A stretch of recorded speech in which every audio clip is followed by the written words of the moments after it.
सुबह से लेकर अब तक मैं बाहर कोई 80 बंदों को बता चुका था कि ये सुलह हमने करवाई है। भाईजान ये जंग असी रुकवाई जे। बाहर कोई दर्जनों इंडियंस को मैं मोड़ा मार के लंगा हूँ और उनको इशारा किया कि भाईजान चौधरी असी जे। तो हुण आके ये ट्रंप का बयान वेख्या जे। ट्रंप कह रहा है कि नहीं ये सुलह तो चीन ने करवाई है।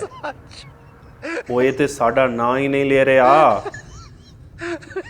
अब वो सारे के सारे जिनको मैं मोड़े मार के आया था, अब पता नहीं वो क्या करेंगे मेरे साथ।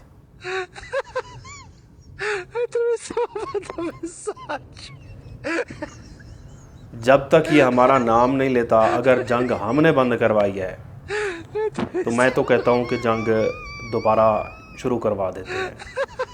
वो साडा नाम लै भाई, साडा नाम लै।